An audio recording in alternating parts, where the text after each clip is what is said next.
Hello, welcome back to Dental Notes and Mnemonics. Today we'll be going to discuss the complete management of midline diastema, which is common but important orthodontic problem.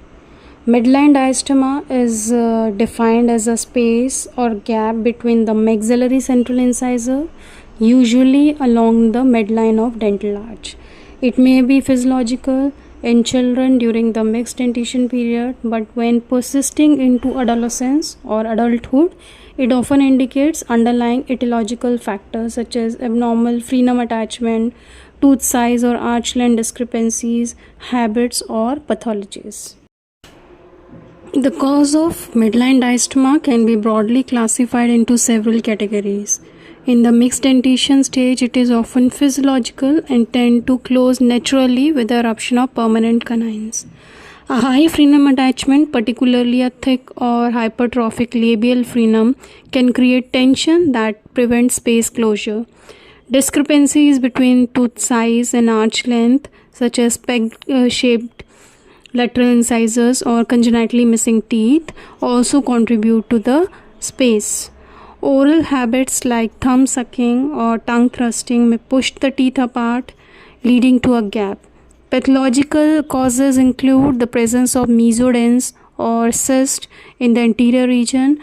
Finally, skeletal discrepancies such as proclination of anterior teeth or bimaxillary protrusion can result in persistent midline diastema. Let's discuss how we diagnose a midline diastema. We always begin with a proper history, considering the patient age, presence of oral habits, and aesthetic concerns. Next is the clinical examination. The key test here is a blanch test. If pulling the lip causes blanching in the palatal area, it usually indicates a high frenal attachment. We must also check for the tooth anomalies such as peg laterals or missing teeth. This is the general spacing pattern. Radiographs are very important. A periapical or occlusal radiograph and sometimes an OPG can help us to detect hidden causes like mesodens or even cystic pathology. Finally, study models are made for space analysis. This helps us to understand whether the diastema is due to tooth size arch length discrepancy. So by combining history, clinical examination, radiographs and model analysis, we can establish the exact etiology and proceed with the treatment planning. We'll look at Plasex's classification of maxillary labial frenum. This system is based on the level of anatomical attachment. In mucosal type, the frenum inserts only into the mucogingival junction. In the gingival type, the frenum extends into the attached gingiva. In the papillary type, it goes up to the interdental papilla, and finally in the papillary penetrating type, the frenum crosses right through the papilla and reaches to the palatine papilla. This classification is very useful for clinician because it highlights the extent of the attachment and helps in diagnosing potential functional or aesthetic problems.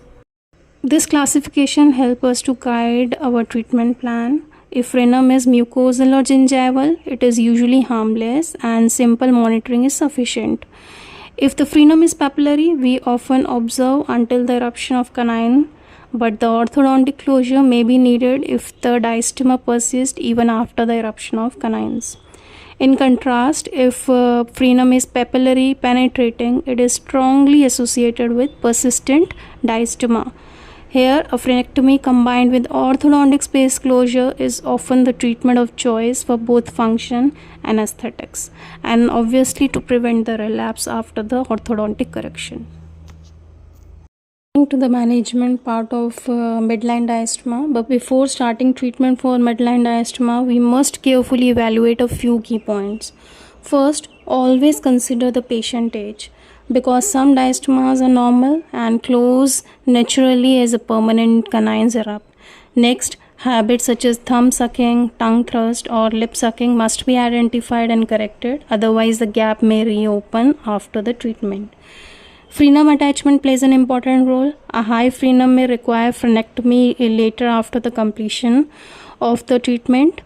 Radiographs should be used to rule out supernumerary teeth, mesodens, or any cystic pathology. We also need to assess the tooth size and spacing discrepancies using model analysis or Bolton's analysis. Underlying periodontal health must be checked since mobility and spacing may be secondary to bone loss. Bolton's analysis is essential for managing a midline diastema or planning single arch orthodontic treatment. If the tooth size discrepancy exists, though only one arch is treated, it can lead to midline deviation, residual spacing, improper occlusion, and the relapse of spaces after the completion of the treatment. So therefore both the arches must be assessed together to achieve balanced and stable results. So now coming to the management part of midline diastema, I'll be discussing this topic under 4 headings. First of all, the etiology based interventions, frenum specific management, habit correction, and then retention eventually. First of all, I'll discuss about the etiology based approach. During growth, a dentoalveolar diastema up to 2 mm is considered normal and usually closes naturally with the eruption of permanent canines. However, if the space is more than 3 mm or more, intervention is often required using removable or fixed appliances. Removable appliances mainly tips the crown and are prone to relapse, while fixed appliances provide better root control and stable alignment. Care must be taken to avoid tipping of lateral incisor root, which can interfere with the canine eruption. In cases where an abnormal frenum is suspected, the Blanche test described by Graber is used to identify its role in persistence of diastema. Frenectomy in cases of midline diastema is generally performed after orthodontic space closure. The main reason is that an early frenectomy can lead to scar tissue formation, which makes it more difficult to close the space orthodontically. So first, by closing the spaces with the orthodontic treatment, we can evaluate whether the frenum is truly pathological or responsible for the relapse. If the diastema reopens or if frenum is thick or fibrous, a frenectomy is then carried out to stabilize the result and prevent reoccurrence. Frenectomy before orthodontics is considered only in rare cases where frenum is so hypertrophic that it can physically prevent the space closure.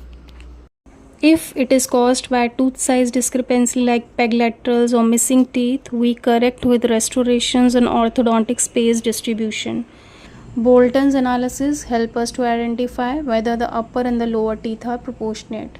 For example, if the lower teeth are relatively larger, spacing in the upper arch, including the midline diastema, can occur. On the other hand, if the lower interior teeth are smaller, we may see a midline gap in the lower arch. This makes Bolton analysis crucial before planning any diastema closure.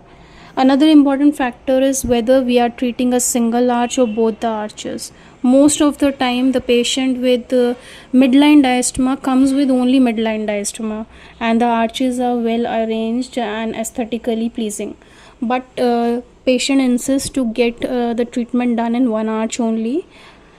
So in those cases where the single arch treatment is done, it is utmost important to evaluate the Bolton's discrepancy, because correcting only the upper diastema without looking at the lower teeth can disturb the midline relationship.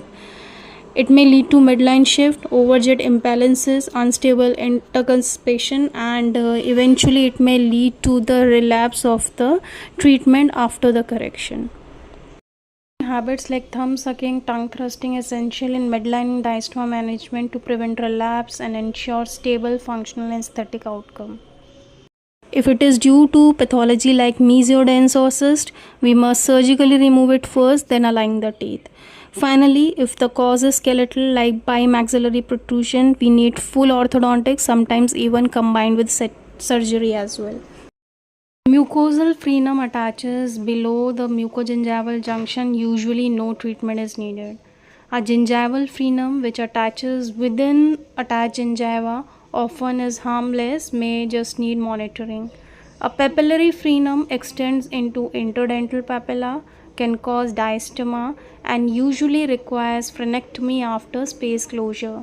The most problematic is the papillary penetrating frenum, which extends into palatal papilla.